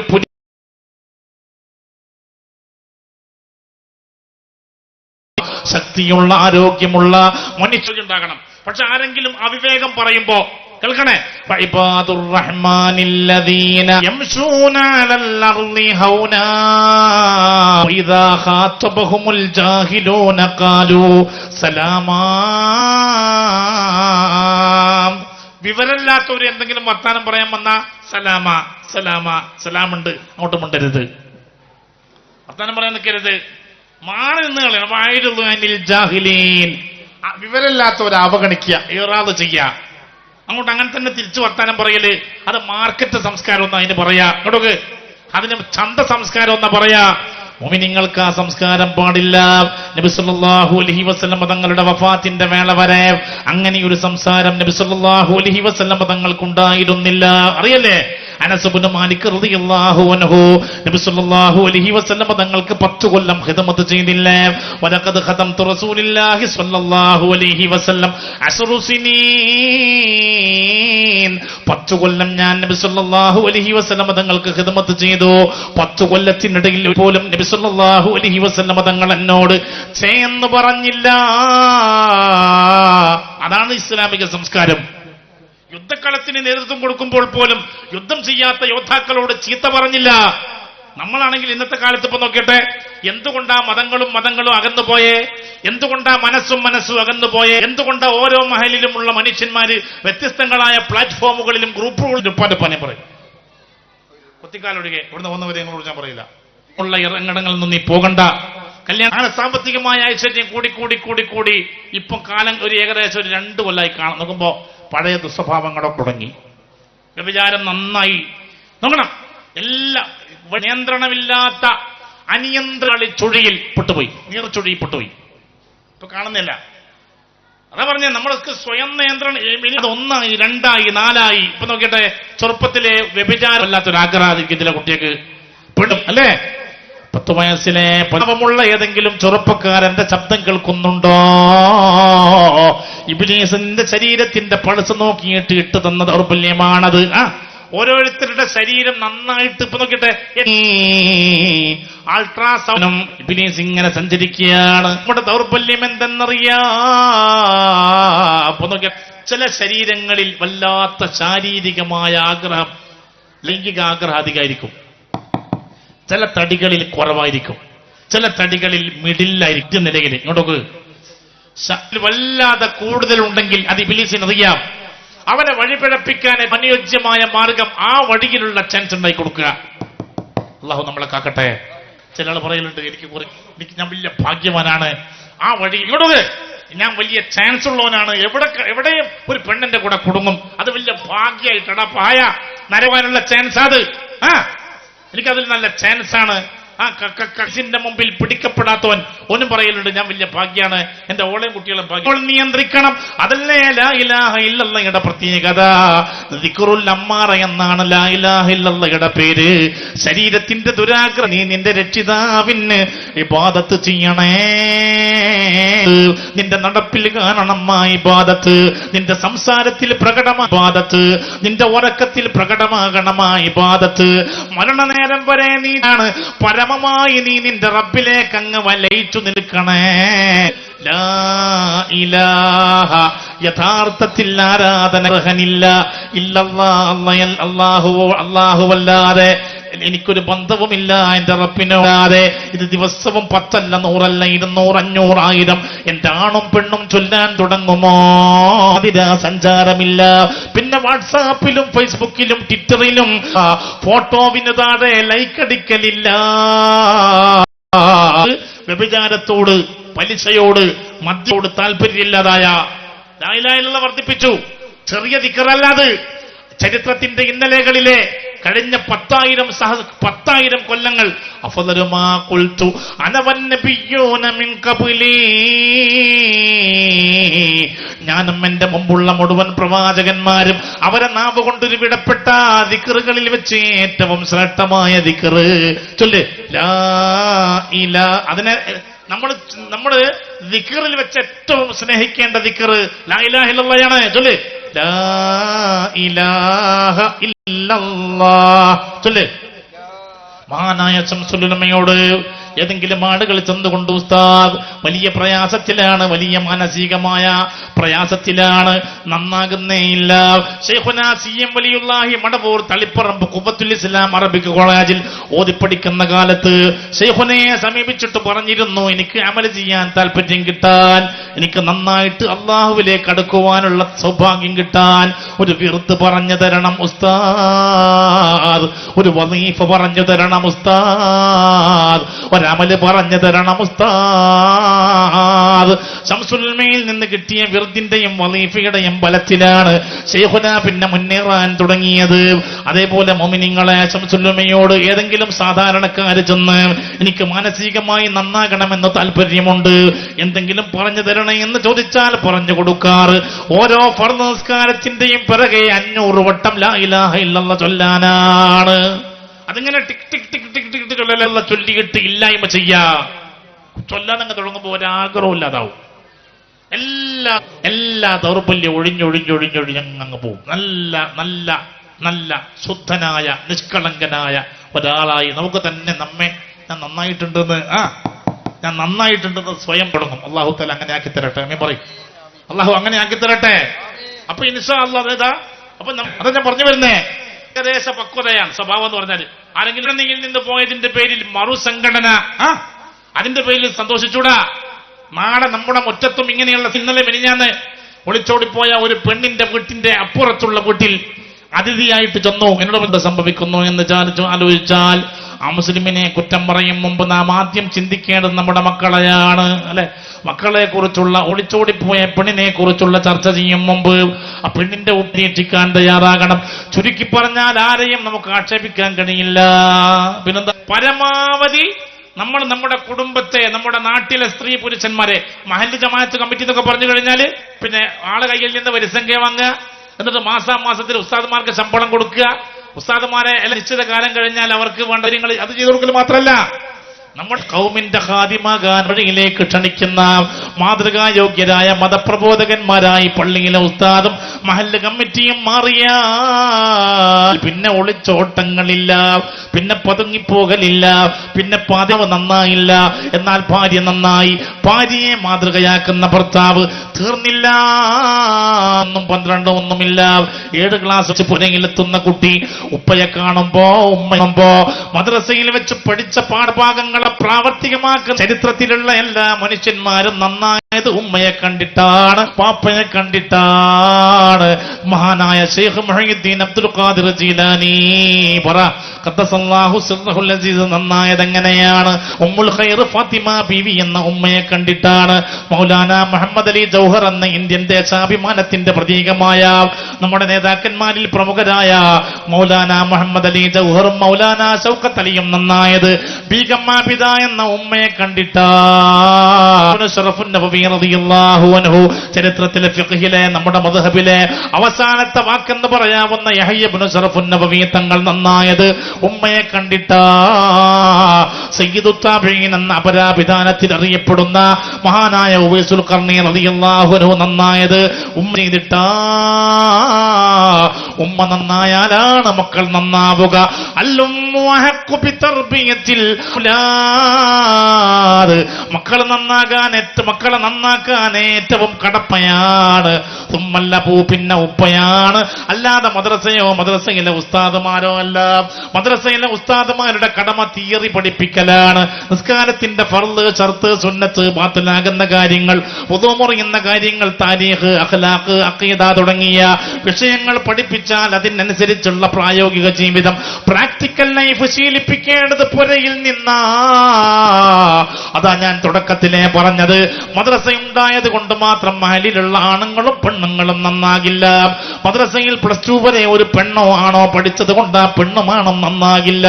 അതിനനുസരിച്ച് പുരയിൽ സംവിധാനങ്ങൾ വേണം. ഉള്ള കാസറ്റ് മുഴുവനും സൂക്ഷിക്കുന്ന വീട്, ശരിക്കും മനസ്സിലാക്കണേ. ഉള്ള CD മുഴുവനുണ്ട്. എന്നിട്ടോ ആ പുരയിൽ നിന്നാണ് ഒരുത്തൻ കള്ളു കുടിച്ചിട്ട് കയറി വരുന്നേ ആ പുരയിലേക്ക് എപ്പോഴും. അപ്പൊ അല്ല, ഇത് നിങ്ങൾ ഇത്ര ലൈബ്രറി, മദ്രസയിലെ ലൈബ്രറിയിൽ വരെ എത്ര CD ഇല്ല. പെൻഡ്രൈവ് വേറെ ഉണ്ട്. അതിന് പുറമെ ആ പുരയിലുള്ള ഈ കള്ളുടിക്കുന്ന ചെറുപ്പക്കാരനടക്കം അധികം ഇരുന്ന് കേൾക്കല് വയലാണ്. കള്ളുടിക്കുമ്പോ തരിപ്പല്ലങ്ങ് പോയി ലഹരിയെല്ലാം തണുത്താല് വയലിങ്ങനെ 1, 2, 3 വയലിങ്ങനെ. എനിക്കറിയുന്ന ഒരു ടാക്സി ഡ്രൈവർ ഉണ്ട് അള്ളാന്റെ ദുനിയാവില്, കണ്ണങ്ങടല്ല കേട്ടോ, നിൽക്കൂല കള്ളൻ, നിൽക്കൂല. പിന്നെ ഒരൊറ്റ വയലേ വെക്കും. എനിക്ക് പാട്ടൊന്നും അറിഞ്ഞൂടാ, ആരെ പാട്ടും കേൾക്കില്ല, വയലേ വെക്കും, നിസ്കരിക്കൂല. ഇതിങ്ങനെ ഇത് ഈ പുരാണം കേൾക്കും പോലെ വാല് കേട്ടത് കൊണ്ട് നന്നാകൂല. അതേ പറഞ്ഞേ, ഒരു കാലം ഉണ്ടായിരുന്നു നമ്മുടെ നാട്ടില്, ഈ മുട്ടുംതലയില്, കൊത്തിക്കാല്, പാലായില്, കൊളവയില്, അതേപോലെ തന്നെ വല്ലാക്കടപ്പുറത്ത്, ചുറ്റുവട്ടങ്ങളിലൊക്കെ കണ്ടാൽ അള്ളാനെ ഓർമ്മ വരുന്ന ചില മനുഷ്യന്മാര്. ഏകദേശം കണങ്കാല് വരെ എത്തുന്ന തുണി, ഒരു കുപ്പായം, കീസയിൽ ഒരു ടവൽ ഇങ്ങനെ ഇട്ട് വെച്ചിട്ടുണ്ടാവും, തലയിൽ ഒരു ഓയിൽ കെട്ട്, കയ്യിലെപ്പോഴും ഒരു തസ്ബീഹമാല എപ്പോഴും. പിന്നെ മജ്മൂ അത്തറിന്റെ, മയ്യത്തിനെ മണക്കുന്ന അത്തറില്ല, അത്തറിന്റെ മണം ഇല്ല മോനെ, ഇല്ല അങ്ങനത്തെ ഉണ്ടായിരുന്നില്ല. അങ്ങനത്തെ കുറെ ആണുങ്ങൾ അവരെന്തെങ്കിലും തരികടയിൽ ഒപ്പിക്കലുണ്ട്, എന്നാലും കണ്ടാൽ അള്ളാൻ ഓർമ്മ വരും. അതുകൊണ്ട് ഈ വേഷത്തിന്റെ കാര്യം പറയുന്നത്, എപ്പോഴും തലയിൽ തൊപ്പിയിടുക, എല്ലോ തരികട ഒപ്പിക്കലുണ്ടായിക്കോട്ടെ, ഒരു താടിയെല്ലാം വെക്കുക, കാണുമ്പം തന്നെ അള്ളാനെ ഓർമ്മ വരുന്നൊരു രൂപത്തിൽ പെണ്ണുങ്ങളും ആണുങ്ങളും നടപ്പ്. നെതന്യാഹു ആ രീതിയിൽ നോക്കിയിട്ട് അങ്ങോട്ട് നോക്കിയേ, പരമാവധി മറ്റേ എരുമന്റെ പുറം പോലെ മീശ കാർപ്പിച്ചിട്ട്. പ്രോബ്ലം എന്ന് പറഞ്ഞാൽ ക്യാൻസർ, സ്കിൻ ക്യാൻസർ വരുന്നത് ഈ ഡൈ ചെയ്യുന്ന ഈ ഡൈ പൗഡർന്ന് നിരോധിച്ചു. മൈലാഞ്ചിട്ടോ അതിട്ടൊക്കെ സൂര്യൻ ഉദിച്ച പോലെ ഉണ്ട് സാർ, ആയിക്കോട്ടോ. അല്ലെ അങ്ങനത്തെ നിരച്ചിട്ടാണ് നിന്നോടെ, എന്താ കുഴപ്പപ്പോ? മൈലാഞ്ചിട്ടാണെങ്കിൽ സുന്നത്തിന്റെ കൂലിയുണ്ട്. ഇനി നിരച്ചിട്ട് അങ്ങനെ ഇട്ടോടത്തെ എന്തെങ്കിലും കല്യാണം കഴിഞ്ഞോണ്ടല്ലേ അധികം നിരക്കുക. പെണ്ണ് കിട്ടാത്ത നിരച്ചിട്ടുണ്ടാവില്ലല്ലോ. ഇനി പെണ്ണ് കിട്ടാത്ത നിരച്ച് നിന്റെ നിര കണ്ടിട്ട് ഇഷ്ടപ്പെടുന്ന പെൺകുട്ടികളുണ്ട്. നിങ്ങളറിയോ? 60 വയസ്സുള്ള അല്ലെ അച്ഛന്റെ പ്രായമുള്ള, ഉപ്പയുടെ പ്രായമുള്ള ആ പിന്നെ ആ എന്ന് പറഞ്ഞ എത്ര പെൺകുട്ടികളുണ്ട്. എനിക്ക് എന്റെ പ്രായത്തിൽ എന്നെക്കാളും 5 or 6 വയസ്സുള്ള സമപ്രായം എന്ന് പൊതുവെ പറയലില്ലേ അല്ലെ, ഇണയാക പ്രായമുള്ള ഒരു 18 വയസ്സുള്ള ഒരു, പിന്നെ 25 വയസ്സുള്ള ചില ആൺകുട്ടിയൊക്കെ ഇഷ്ടം 50 വയസ്സുള്ള ഉമ്മയുടെ പ്രായമുള്ള ഇന്നയെ അല്ലേ. കാലമൊക്കെ അങ്ങനെ മാറിപ്പോയില്ലേ. അതേപോലെ തന്നെ പെൺകുട്ടിയൊക്കെ ഇഷ്ടം ഇപ്പതാ ഈ മെഡിക്കൽ ജേർണലുകളിൽ, മനഃശാസ്ത്ര ക്ലാസ്സുകളിൽ കാണുന്ന ഏറ്റവും വലിയ സങ്കടതാണ്. എന്തോ ഒരു മാനസികാവസ്ഥ. 1, 2 പെൺകുട്ടിയൊക്കെ ഒന്നല്ല, 18, 20 വയസ്സുള്ള കുട്ടിയൊക്കെ ഇഷ്ടം 60, 50 വയസ്സുള്ള പുരുഷന്മാരോട്. എന്തോ ഒരു വല്ലായ്മ. താടി നരച്ചുകൊണ്ട് എനിക്ക് പെണ്ണിട്ടുണ്ടെന്നാവൂല, ബേജാറാകണ്ട. അത് എന്റെ കാലം കഴിഞ്ഞു, വലിയ പഠിച്ചോൻ എന്താ ചെയ്യാ, എല്ലാം ഒന്നും അങ്ങനെ ചിന്തിക്കണ്ട. അർഹമുർ-റഹീമീനായ റബ്ബുൽ ഇസ്സത്ത് പെണ്ണില്ലെങ്കിൽ എന്താ പഠിച്ചോനെ, അല്ലാഹു തആല കൂടെ ഉണ്ടായ പോരെ? മുഅ്മിനീങ്ങളെ എല്ലാരും കൈവിട്ടോട്ടെ, അർഹമുർ-റഹീമീനായ അല്ലാഹു തആല കൂടെ നിന്നാ പോരെ. അതുകൊണ്ട് ഇൻഷാ അല്ലാഹ് ഇവിടെ വെച്ച് തീരുമാനിക്കണം, മരിക്കുന്ന അന്ന് വരെ ഞാൻ മറ്റുള്ളവർക്ക് പ്രകാശം നൽകുന്ന, മറ്റുള്ളവരെ അള്ളാഹുവിലേക്ക് അടുപ്പിക്കുന്ന ഏറ്റവും ചുരുങ്ങിയത് ഉമ്മയെ, ഉപ്പയെ, ഭാര്യയെ, മക്കളെ അള്ളാഹുവിന്റെ ചാരത്തേക്ക് അടുപ്പിക്കുന്ന ഒരാളായിട്ട് എനിക്ക് ജീവിക്കാൻ കഴിയണം. ഇൻഷാ അല്ലാഹ് അങ്ങനെയാകുമ്പോഴാണ് അത് വലിയ സൗഭാഗ്യമാവുക. മദ്രസയിൽ പറഞ്ഞു വരുന്ന വിഷയം ഇതാണ്. മദ്രസ ഉണ്ടായാൽ പോരാ, മദ്രസക്കനുസരിച്ച് ജീവിച്ചു പോകുന്നൊരു സമൂഹവും നാട്ടിലുണ്ടാകണം. ദർസിൽ ഓതിയാൽ പോരാ, ദർസിൽ വെച്ച് ഓതിയ വിഷയങ്ങൾക്കനുസരിച്ച് ജീവിതത്തിൽ പ്രായോഗികമായി കൊണ്ടുവരുന്നൊരു സമൂഹം ഉണ്ടാകണം. അതാ പറഞ്ഞേ, കണ്ടാൽ തന്നെ അള്ളാഹ് ഓർമ്മ വരുന്നൊരു സമൂഹം. തലപ്പാവ് കെട്ടിയ പഴയ കാലത്തെ ഉസ്താദുമാരെ ഓർമ്മയില്ലേ? നാവിലെപ്പോഴും ദിക്റാണ്, കൽബിലെപ്പോഴും അള്ളാഹനെ പേടിയാണ്. ഇടക്കിടക്ക് ഇങ്ങനെ കരയുന്നത് കാണും. ആ കണ്ണുനീര് കണ്ടപ്പോഴാണ് നമ്മുടെ മനസ്സും വല്ലാതെ പേടിക്കാൻ തുടങ്ങിയത്. പടച്ചവനെ ഓർമ്മിച്ച് കരഞ്ഞിരുന്നൊരു തലമുറയുണ്ടായിരുന്നു. തഹജ്ജുദിന്റെ നേരം പഴയ കാലത്തെ പള്ളിയങ്കണങ്ങളിൽ പാതിരാ നേരങ്ങളിൽ 2, 2:30, 3 മണിയാകുമ്പോ പോയാൽ പള്ളിയുടെ ഉള്ളിൽ നിന്ന് പൊട്ടിക്കരച്ചിൽ കേൾക്കാറുണ്ട്. റമദാനിൽ മാത്രമല്ല, എല്ലാ കാലത്തും ഈ للفردوس أهلا ولا أقوى على نار الجحيم فهب لي توبة فاغفر ذنوبي فإنك غافر الذنب العظيم. പാതിരാനേരം പള്ളിയുടെ ഉള്ളിൽ വെച്ച് കരയുന്ന ഉസ്താദുമാരെയും പള്ളിയിലെ മുഖ്യച്ചമാരെയും മാത്രല്ല, നേരത്തെ വന്ന് പള്ളിയുടെ ഉള്ളിൽ വെച്ച് തഹജ്ജുദ് നിസ്കരിച്ച് കരയുന്ന നാട്ടുകാരെയും കണ്ട പഴയ തലമുറ നന്നായത് ആ തഹജ്ജുദും ആ കരച്ചിലും കണ്ടിട്ടാണ്. വാത് കേട്ടിട്ടല്ല, വാത് കേൾക്കണം, പിന്നെ പ്രായോഗിക ജീവിതവും കാണണം. അപ്പൊ മനുഷ്യൻ വേഗം നന്നാവും. ഉമ്മാമ സെൻട്രൽ ഹാളിൽ ഇരുന്ന് കരയുന്നത് കണ്ടപ്പോ ആ ഉമ്മാമയുടെ പേരമക്കളെല്ലാം നന്നായി. ഒരിക്കൽ കാഞ്ഞങ്ങാട് KP കുഞ്ഞിമുസ സാഹിബ് പഴയകാല പത്രപ്രവർത്തകൻ വന്നിട്ട് എനിക്ക് പ്രസംഗിക്കുന്ന കേട്ടു. കോഴിക്കോട് ടൗണിലെ അവിടെയുള്ള മുച്ചുന്തിയിലെ, കുറ്റിച്ചിറയിലെ, വലിയങ്ങാടിയിലെ, പുതിയങ്ങാടിയിലെ, പൊറ്റമ്മലെ, മൂഴിക്കലിലെ, ആ മാവൂർ റോഡ് അടക്കമുള്ള പ്രദേശങ്ങളിലുള്ള സാധാരണ പഴയകാലത്തെ മാളിക വീട് രാത്രിയായാലും മഗ്‌രിബായാലും ഇരുന്ന് കരയും ഉമ്മയും ബാപ്പയും മക്കളും. അബ്ദഉ ബിസ്മിൽ വാഹിദി അല്ലേ, ഹംദല്ലഹു ബില്ലാബിദി സ്വല്ലാ അലാ മുഹമ്മദി വല്ലാലി. അതങ്ങനെ കഞ്ചുല്ലർച്ച് നൂറുൽ ഈമാന് ബദരിയത്തുൽ മങ്കൂസിയ KP കുഞ്ഞിമുസ പറയാണ്, ഹഫീസത്ത് മാലയും മുഹീദ്ദീൻ മാലയും ബദരിയത്തുൽ മങ്കൂസിയും ചൊല്ലിയ വീടുകളിലുള്ള ആളുകളാരും മോശമായില്ല. ഇതിങ്ങനെ ഇരുന്ന് ചൊല്ലിക്കരഞ്ഞത് കരയുന്നത് കണ്ടിട്ട് വളർന്ന കുട്ടികള് കൊയിലാണ്ടി ടൗണിലൊക്കെ പോയാൽ കാണാം. ഇപ്പോഴും പഴയ തലമുറ എന്ന് പറഞ്ഞാല് ഒരു 50-60 വയസ്സുള്ള ആൾക്കാര് മോശമായില്ല. ഞാൻ നന്നായതെന്റെ ഉമ്മയുടെ കണ്ണുനീര് കണ്ടിട്ടാണ്, ഞാൻ നന്നായതെന്റെ ഉപ്പയുടെ ഭക്തി കണ്ടിട്ടാണ്. അല്ലെ, അതാ ചരിത്രം. ഉപ്പയെ കണ്ടിട്ട് നന്നാകുക, ഉമ്മയെ കണ്ടിട്ട് നന്നാകുക, ഭാര്യയെ കണ്ടിട്ട് ഭർത്താവ് നന്നാവുക. കാസർഗോഡ് ജില്ലയുടെ പല സ്ഥലത്ത് വെച്ചും ചില ആളുകൾ എന്നോട് പറഞ്ഞിരുന്നു, എനിക്ക് വിവരമൊന്നുമില്ല ഉസ്താദേ, ഞാൻ മോശക്കാരനായിരുന്നു, കല്യാണം കഴിഞ്ഞ അന്ന് മുതലാണ് ഞാൻ നന്നായത്.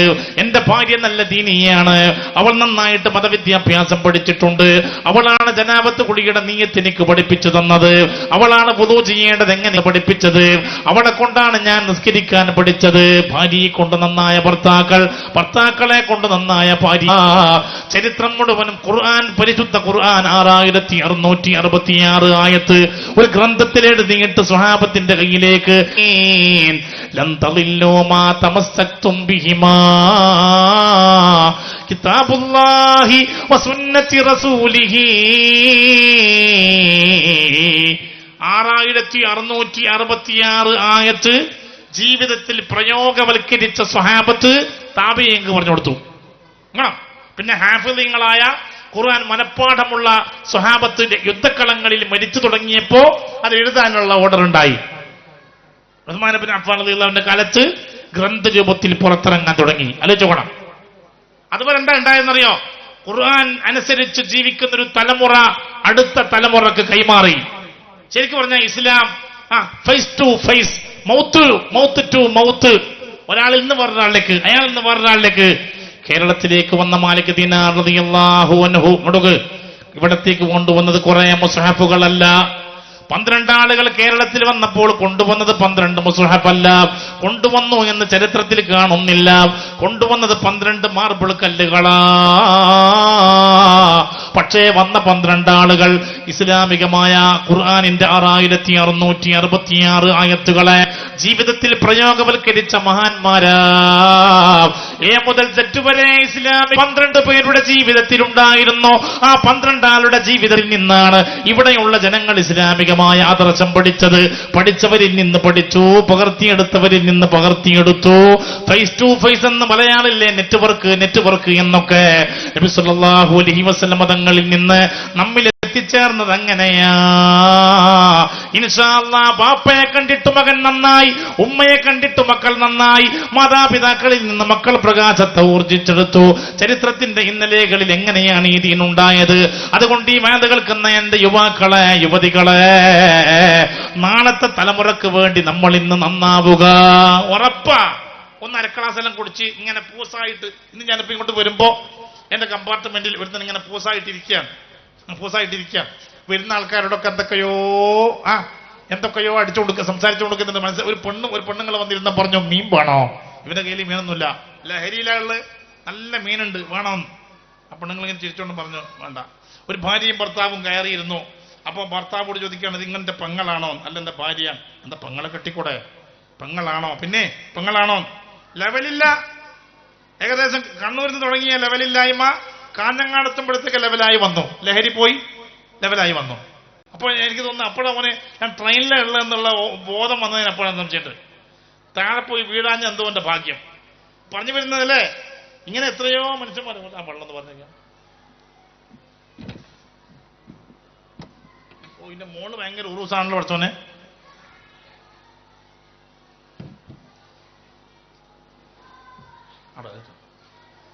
അപ്പോ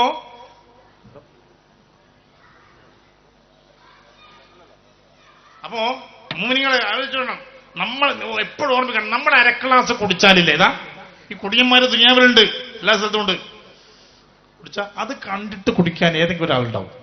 നമ്മൾ സാമൂഹ്യ ദ്രോഹിയാകുന്നത് അങ്ങനെയാണ്. നമ്മൾ കളവ് പറയുന്ന സ്വഭാവക്കാരാണെങ്കിലില്ലേ, അത് മക്കൾ വേണമെന്നില്ല. അവിവാഹിതനാണ്, കളവ് പറഞ്ഞുകൊണ്ടിരിക്കും. ഇപ്പൊ രണ്ടപ്പുറത്തിപ്പുറത്തുള്ള ഷോപ്പ്, ഇപ്പുറത്തുനിന്ന് കളവേ കളവ്. ആ ഷോപ്പുകാരൻ കാണുകയാണ് ഇവന്റെ കളവിങ്ങനെ. ഞാനിപ്പോ അവനെ പോലെ പറഞ്ഞാലിപ്പോ എന്താ വരാൻ പോകുന്നത്? ഞാനും തുടങ്ങിയാലോ? അവനെ പോലെ ഞാനും തുടങ്ങിയാലോ? നമ്മുടെ തിന്മ മറ്റുള്ളവരിലേക്ക് പകരും. അതേസമയത്ത് നമ്മുടെ നന്മല്ലേ, അത് നമുക്ക് കേട്ടപ്പോ നമ്മളിപ്പോ ഒരു ചിക്കൻ ബോക്സുകാരന്റെ കൂടെ, ഒരു ചിക്കൻ ബോക്സ് ഉള്ളവന്റെ കൂടെ ചിക്കൻ ബോക്സ് ഇല്ലാത്തവൻ കൂടി.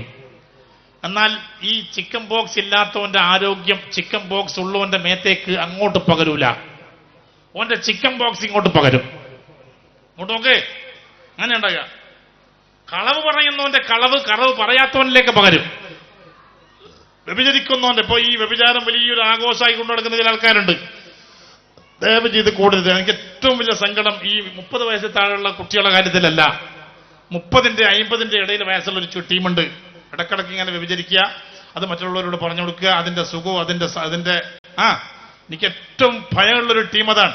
30-ന്റെ 50-ന്റെ ഇടയിൽ നെട്ടും പൊട്ടൊക്കെ തഞ്ഞ് കമ്പനി പൂട്ടി ലാഭത്തിലോടുകയാണ്, എല്ലാ കുരുത്തക്കേടും ഒപ്പിക്കുകയാണ്. വയലുക്കാനും ഉണ്ടാവില്ല ആ ടീം. അവർ കേട്ട് വയൽ കേട്ടിട്ട് കൊളായി നിൽക്കുന്ന ടീമാണ്. ഞാൻ പറഞ്ഞോട്ടെ, ഒരുത്തൻ വ്യഭിചരിച്ചു എന്നത് പുറത്തറിയുമ്പോഴല്ലേ അവനെ മാതൃകയാക്കാൻ കുറെ ആളുണ്ടാവും.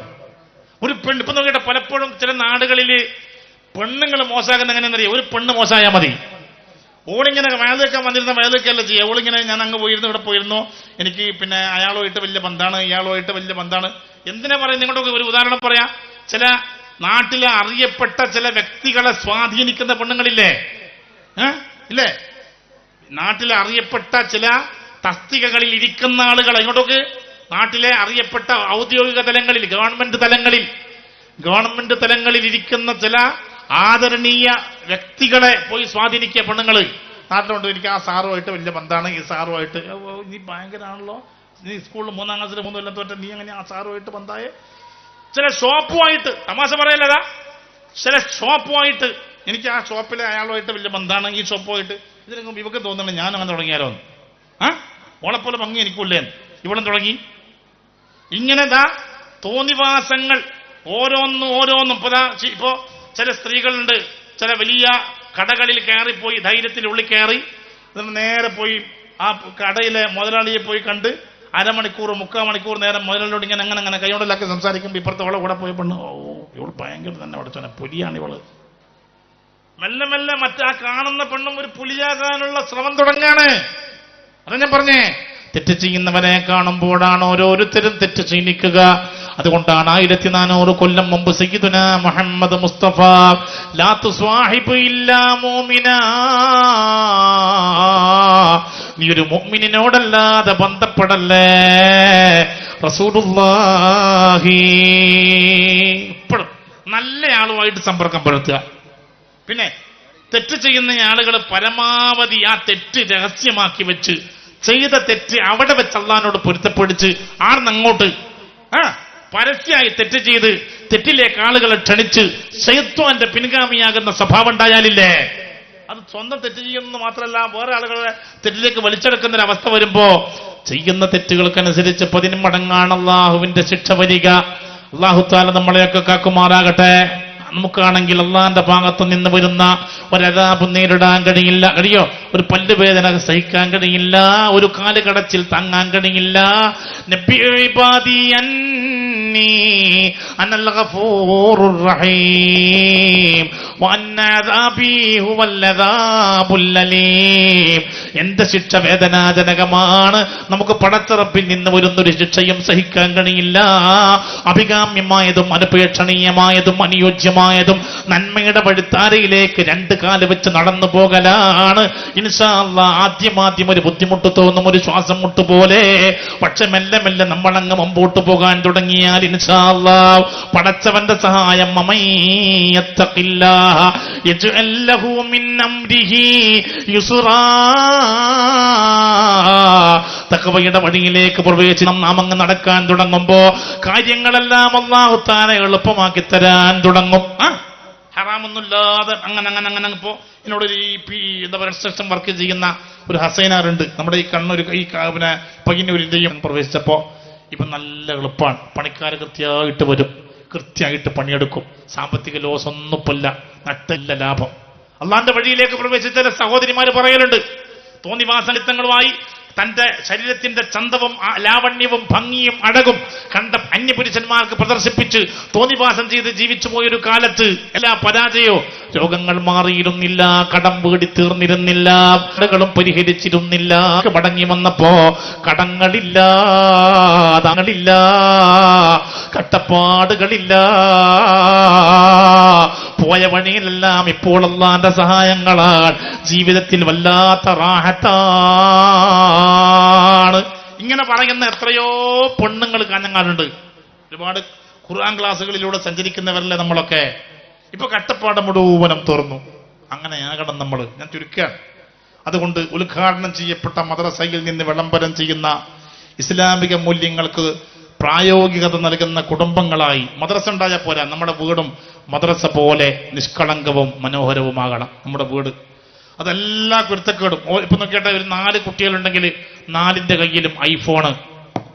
50,000 60,000 70,000 കാട്ടിലെ മരം, തേവരുടെ ആന, വലിയട വലി, എല്ലാവരുടെ കയ്യിലും ഫോണ്, ഐഫോണ് അല്ലെങ്കിൽ സ്മാർട്ട് ഫോണ്. 4 കുട്ടികളും 4 റൂമില്, അടുക്കളയിൽ ഉമ്മയും അല്ലെ ബാപ്പ എവിടെയോ, ഒരു ശ്മശാന മുഖത പുരയില്. ഒന്നിച്ചിരുന്ന് വർത്താനം പറയാൻ കുട്ടികളെ കിട്ടൂല, ഒന്നിച്ചിരുന്ന് തിന്നാനുണ്ടാകൂല. എന്തൊക്കെ ഇപ്പൊ നോക്കിയട്ടെ, എന്തൊക്കെ വായ തുറന്നാൽ കളവ് എന്ന് പറഞ്ഞ പോലെ മൊബൈല് തുറന്നാൽ ഹറാമാണ്. അത് 1 2 വെറും ബ്ലൂ ഫിലിം മാത്രമൊന്നുമല്ല, എല്ലാ ഹറാമും. ഈ കുട്ടികൾ എങ്ങനെ ഈ ലഹരി പദാർത്ഥങ്ങൾ, ഇപ്പൊ ഈ ഹൈസ്കൂൾ തലത്തിലുള്ള കുട്ടികൾ ഈ ലഹരി പദാർത്ഥങ്ങൾ തുടങ്ങിയത് എവിടെന്നാ? കുട്ടികളിൽ നിന്നല്ല. മൊബൈല് തുറന്ന് ചെക്കന്മാരുമായി ചങ്ങാതിമക്തം കൂടാൻ തുടങ്ങിയപ്പോ, അല്ലെ കോട്ടയത്തെ, തൃശ്ശൂരിലെ, കാസർകോട്ടെ, മംഗലാപുരത്തെ, പുടുക്കലിലെ എവിടെയൊക്കെ കുട്ടികളുണ്ടോ അവരുമായിട്ട് നമ്മൾ ചങ്ങാത്തം തുടങ്ങിയപ്പോ, ഫ്രണ്ട്ഷിപ്പ് തുടങ്ങിയപ്പോ, അവരെ ഹാബിറ്റുകൾ, അവരെ വീക്ക്നെസ്സുകൾ നമ്മൾ ഇങ്ങനെ ചോദിച്ചു മനസ്സിലാക്കാൻ തുടങ്ങിയപ്പോ നമ്മിലേക്കും ആ ഹാബിറ്റ് പകരാൻ തുടങ്ങി. അങ്ങനെ മെല്ലെ എന്തില്ല ഓരോ ലഹരി പോയി കുട്ടികൾ ഉപയോഗിക്കുന്ന ഗുളികയുടെ പേര് അത് മെഡിക്കൽ ഷോപ്പിൽ നിന്ന് കിട്ടൂലല്ലോ. കൃത്രിമ ലഹരി, ഷൂ പോളീഷ് മുതൽ ഫെവിക്കോൾ വരെ എങ്ങനെ ഉപയോഗിക്കണമെന്ന് പഠിപ്പിക്കുന്നത് ഇവിടെ നിന്നാണ്. മൊബൈൽ തുറന്നാൽ, സോഷ്യൽ മീഡിയയിൽ കയറിയാൽ എന്തിനൊക്കെ പറഞ്ഞ സ്വവർഗരതി ചെയ്യുന്ന വേട്ടക്കാർക്ക് അതിൽ ഫ്രണ്ട്ഷിപ്പ് ഉണ്ട്. മനസ്സിലാകുന്നില്ലെങ്കിൽ അങ്ങനെ മനസ്സിലായാൽ മതി. സ്വവർഗരതിക്ക് ഇരയാകുന്ന കുട്ടികൾക്ക് അതിൽ കൂട്ടായ്മയുണ്ട്. മനസ്സിലായിട്ടില്ല? അതൊരാളെ മേലോട്ട് നോക്കുന്ന സ്വവർഗരതി ചെയ്യുന്ന കുട്ടികൾക്ക്, മനസ്സിലായിട്ടില്ല? മേലോട്ട് നോക്കുന്ന സ്വവർഗരതി ചെയ്യുന്ന കുട്ടികൾക്ക് അതിൽ ഫ്രണ്ട്ഷിപ്പ് ഉണ്ട്. സ്വവർഗരതി പെൺകുട്ടിയൊക്കെ ഉണ്ട്, ആൺകുട്ടിയൊക്കെ വേറെയുണ്ട്, മെയിലുണ്ട്, ഫീമെയിലുണ്ട്. ഈ മെയിലുണ്ടോ സംശയമുണ്ട്? സർവമുണ്ട്. ന്മാർക്കുണ്ട്. കള്ളന്മാർക്ക് സോഷ്യൽ മീഡിയയിൽ കൂട്ടായ്മയുണ്ട്. നമ്മുടെ കുട്ടികൾ ഇപ്പൊ ഈ കഴിഞ്ഞ ഇപ്പൊ രാത്രി ഇവിടെ ഉണ്ടാവില്ല, എവിടെയോ ഉണ്ടാവും, ഏതെങ്കിലും ഓവുപാലത്തിന്റെ മുകളിൽ. ഇപ്പൊ കുട്ടികൾ ഇപ്പൊ പുതിയ പ്ലാന്റിലേതാ ഇതാണ് കുട്ടികളുടെ പരിപാടി തന്നെ. ഒന്നങ്ങട്ടും ഉപ്പാക്കോ ഒരു കൂസലുമില്ല. ഇപ്പൊ ശരീരം വറക്കാൻ തുടങ്ങിയ പോലും ഈ ഉപ്പ ഓനിങ്ങനെ വറക്കുന്നു. ഇതുകൊണ്ട് സംഭവിക്കുന്നു. ഒപ്പം നോക്കിയട്ടെ, പെൺകുട്ടി ഒളിച്ചോടുന്നു വരെ എങ്ങനെ നോക്കണം. എന്നാലും ഓള് പോയില്ലേ, ഓൾ ഉമ്മാന്റെ അതേ പേശൻ, ഇംഗ്ലീഷാ പറഞ്ഞേ, ഉമ്മാന്റെ അതേ മോഡലും ഉമ്മാന്റെ അതേ ജാതിയും. അപ്പോഴും പറഞ്ഞു ഓന്റെ സ്വന്തം ഭാര്യയെ കുറ്റം ഒളിച്ചോടുമ്പോ. അതാ കുടുംബം അങ്ങനെ തന്നെയാണ്. അത് ഓള് സ്വന്തം മകളാ പോകുന്നേ, ചീത്ത സ്വന്തം ഭാര്യക്കും ഭാര്യയുടെ കുടുംബത്തിനും. ആലോചിക്കണം. നമ്മൾ ഇങ്ങനെ ശീലിച്ചു പോയി ഒരു ശീലം. അതിനെ നേരെയാക്കിയെടുക്കേണ്ട നേതൃത്വമാണെങ്കിലോ അത് ആ സംഘടന എന്നല്ലേ പോയെ, നമ്മൾ ഇന്നല്ലല്ലോ, സാരല്ല. അല്ലാ, ഇങ്ങനെയായി നമ്മൾ. അതുകൊണ്ട് ഇൻഷാ അല്ലാഹ് ഞാൻ ചുരുക്കാൻ, ഈ മദ്രസ പോലെ മനോഹരമായ, പള്ളി പോലെ ഭക്തിസാന്ദ്രമായ ഒരു ഹൃദയമുള്ള ഉപ്പ, അള്ളാനെ പേടിയുള്ളൊരു ഉമ്മ, ഇനി അതേ നിവൃത്തിയുള്ളൂ. ഇപ്പൊ നിങ്ങൾ അറിയോ, സൗദി അറേബ്യ ഞാൻ പത്രത്തിൽ കണ്ടില്ലേ, 2020 പുറത്തുള്ള തൊഴിലാളികളെ ഉപേക്ഷിക്കാൻ തീരുമാനിക്കുകയാണ്. ഈ 3 കൊല്ലം കൊണ്ട് കേരളത്തിൽ നിന്ന് ഏറ്റവും വലിയ വ്യാപ്തിയുള്ള, സ്പൈസുള്ള, ഏറ്റവും വലിയ വിശാലതയുള്ള ഗൾഫ് കൺട്രിയാണ് സൗദി അറേബ്യ.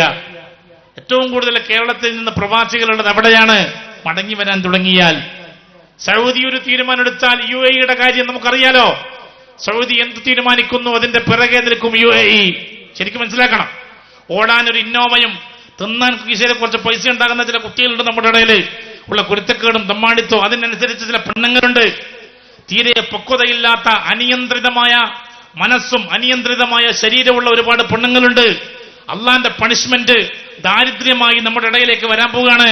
ദാരിദ്ര്യമായി, കടമായി നമ്മുടെ ഇടയിലേക്ക്, പട്ടിണിയായി. ഓർമ്മയില്ലേ, ഒരു 50 കൊല്ലം മുമ്പ് ഈ പരിശുദ്ധമായ ഈ മജ്‌ലിസുൻ നൂറൊക്കെ ഉണ്ടാകുന്ന ഏകദേശം ഒരു 150 കൊല്ലം മുമ്പാണ് ഈ മജ്‌ലിസുൻ നൂർ ഏകദേശം കോഡൂർ എന്ന സ്ഥലത്താണ് ഈ മജ്‌ലിസുൻ നൂർ എഴുതിയ മഹാനായ മുഹമ്മദ് മുസ്ലിയാരുടെ ഖബർ.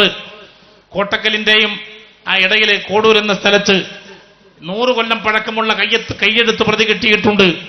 ആ 150 കൊല്ലം മുമ്പുള്ള കേരളീയ മുസ്ലിം ഉമ്മത്തിന്റെ അവസ്ഥ മജ്‌ലിസുൻ നൂറിലുണ്ട്. ദണ്ണം വപാമോ വപാവാദി, ആ മുഴുവൻ പ്രശ്നവും, മാരക രോഗങ്ങൾ, പ്ലേഗ്, വസൂരി തുടങ്ങിയുള്ള രോഗങ്ങൾ, ദാരിദ്ര്യം, കടം, പരീക്ഷണങ്ങള്, മനുഷ്യനെ വല്ലാതെ വരിഞ്ഞു മുറുക്കിയ അസ്വസ്ഥതയുടെ പുകയും തീയുമുള്ള ആ കാലഘട്ടത്തിൽ അതിൽ നിന്ന് രക്ഷപ്പെടാൻ വേണ്ടിയിട്ടുണ്ടാക്കിയതാ തവസ്സുൽ ബൈത്ത്, ബദരിയത്ത്.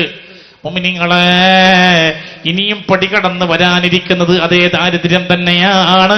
ഇനിയും പടികടന്ന് വരാനിരിക്കുന്നത് മാരക രോഗങ്ങൾ തന്നെയാണ്.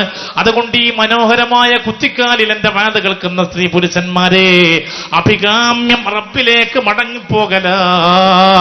സുബ്ഹിക്കെഴുന്നേറ്റ് ഇശാ വരെ കൃത്യമായി നിസ്കരിച്ച് സർവ ഹറാമിൽ നിന്നും ഒഴിഞ്ഞ് പടച്ച റബ്ബിന്റെ അരുമയായ അനുസരണശീലനായ അടിമയാകുമോ? വകാന ഹഖൻ അലൈനാ നസ്റുൽ മുഅ്മിനീൻ. അപ്പോഴാണ് അല്ലാഹുവിന്റെ സഹായം ഉണ്ടാവുക. ഉറപ്പ. പടച്ചവന്റെ കൂടെ നടക്കാൻ തുടങ്ങിയ ഇപ്പൊ നോക്കിയാട്ടെ, കറിയിലെ കറിവേപ്പില പോലെയായി നമ്മൾ. കഴിഞ്ഞ 1400 കൊല്ലങ്ങൾക്കിടയിൽ ഇന്ത്യൻ മുസ്ലിം ഏറ്റവും അവഗണിക്കപ്പെട്ട കാലം ഏതെന്ന് ചോദിച്ചാൽ അത് 2017 എന്ന് പറയേണ്ടി വരും. കഴിഞ്ഞ 1400 കൊല്ലം ഉത്തരേന്ത്യയിലായാലും അതേപോലെ തെക്കേ ഇന്ത്യയിലായാലും നമുക്ക് വലിയ പരിഗണനയായിരുന്നു, വലിയ പരിഗണനയായിരുന്നു. 800 കൊല്ലം നാം ഈ നാട് ഭരിച്ചിരുന്നു. നമുക്ക് എല്ലാ അനുകൂല സാഹചര്യങ്ങളും ഇവിടെയുള്ള ഇതര മതസമൂഹങ്ങൾ ചെയ്തു തന്നിരുന്നു. നമ്മെ ബഹുമാനപൂർവ്വം മഹാപിള്ള എന്ന് വിളിച്ചു. ഇന്ന് ആ നിലയിലുള്ള ഈ അവഗണന വരാൻ കാരണം നമ്മൾ അള്ളാന്റെ വഴിയിൽ നിന്നകന്നു പോയതാണ്. ഒന്ന്, ആദർശബോധമല്ലാതായി. ഇപ്പം ഞാൻ പറഞ്ഞുതരാം, സിഖുകാരെ ഇപ്പോഴും ലോകത്തെല്ലാവർക്കും ഭയല്ലേ? കാരണം എന്താ? അവർക്കുള്ള ആദർശത്തിൽ ഉറച്ചു നിൽക്കുക. മദ്രസയിൽ ജനറൽ ബോഡിയിൽ തുണി അഴിച്ചിട്ടടി, മൈതാനിയിൽ അടിയോടടി, പൂഴിങ്ങനെ പാറിയിട്ട് റമദാൻ 15 അന്ന് ഉണ്ടാക്കുന്ന ചോറിലും കൂട്ടാനിലൊക്കെ പൊയ്യെ പോയിട്ട് അങ്ങ് നിറഞ്ഞു. അടിയോടടി. നമ്മൾ എവിടെയാ നന്നാകുക? ആലോചിക്കട്ടെ. എല്ലാ നിലയിലും നമ്മെ നാം തന്നെ നാറ്റി, മറ്റാരുമല്ല, നാം സ്വയം പരിഹാസ്യരായി. ഇനി ഇതെല്ലാം ലോകാവസാനത്തിന് അടയാളായിരിക്കും ഉസ്താദ്. ഇനി എന്നാ ചെയ്യാ? നിരാശപ്പെടാൻ പാടില്ല. പടച്ചവന്റെ റഹ്മത്തിനെ തൊട്ട് നിരാശരാകരുത്.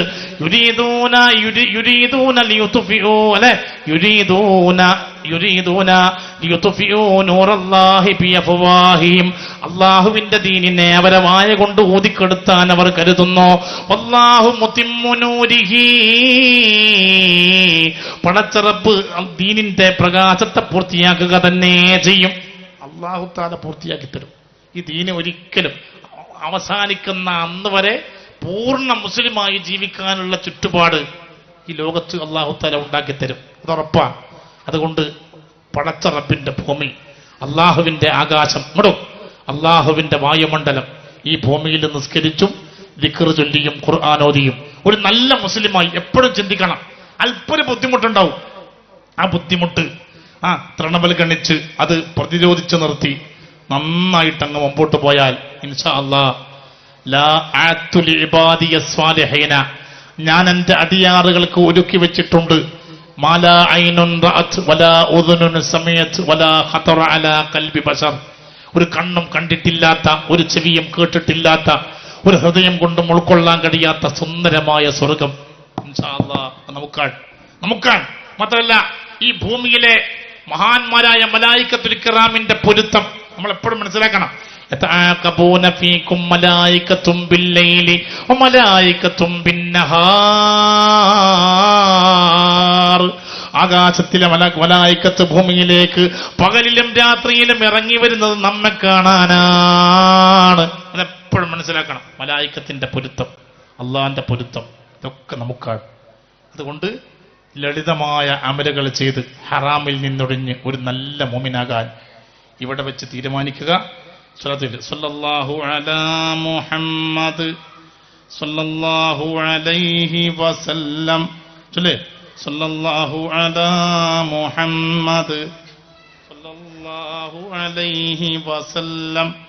അല്ലാഹുമ്മ സല്ലി അലാ മുഹമ്മദ് യാ റബ്ബി സല്ലി അലൈഹി വസല്ലം. അൽഹംദുലില്ലാഹി റബ്ബിൽ ആലമീൻ ഹംദൻ യുവാഫി നിഅമഹു വമസീദാ. اللهم صل وسلم وبارك على سيدنا محمد وعلى آله وصحبه سيدنا ومولانا محمد. റഹമുർറഹീമായ മലിക്കുൽ ജബ്ബാറായ രാജ സയ്യിദായ റബ്ബേ, ഇത്ര നേരമുള്ള ഈ സംസാരം നീ കബൂൽ ചെയ്യണേ റഹ്മാനെ. ബഹുമാനപ്പെട്ട തങ്ങൾ അവറുകൾ വന്നു ഉദ്ഘാടന കർമ്മം നിർവഹിച്ചു. ഒരുപാട് ആളുകൾ വന്നുകൂടി. ഇതിനെ നീ സ്വീകരിക്കണേ റഹ്മാനെ. ഇതിനെ സംഘടിപ്പിച്ചവർക്ക് ആഖിറത്തിൽ ഇതിന് മുതൽക്കൂട്ടാക്കണേ അല്ലാ. ഭക്ഷണം തന്ന വീട്ടുകാര് കാലങ്ങളായി മാസങ്ങളായി നോട്ടീസ് ഒട്ടിച്ചും ഇതേപോലെ ഈ സുന്ദരമായ മദ്രസയുടെ പണി തീരുന്നത് വരെ ഇതിനു വേണ്ടിയിട്ട് ഓടി നടന്ന ഈ മദ്രസയിലെ ഉസ്താദുമാര്, പള്ളിയിലെ ഉസ്താദുമാര്, മഹല്ല് കമ്മിറ്റിയുടെ പ്രസിഡന്റ്, സെക്രട്ടറി, ഖജാൻജി, മെമ്പർമാര്, ഗൾഫിലുള്ള സഹോദരന്മാര്, നാട്ടിലുള്ള ഉദാര മനസ്കർ, ആണുങ്ങൾ, പെണ്ണുങ്ങൾ, എല്ലാവർക്കും ഇതൊരു അർഹമായ ഹദിയായി ആഖിറത്തിൽ മുതൽക്കൂട്ടാക്കണേ റഹ്മാനെ. പിന്നാര അല്ലാഹ്, ഞങ്ങൾ ഇതുവരെ ചെയ്ത ദോഷങ്ങളെ പുറത്തു തരണേ റബ്ബേ. അമീൻ പറ, മാപ്പ് തരണേ റബ്ബേ.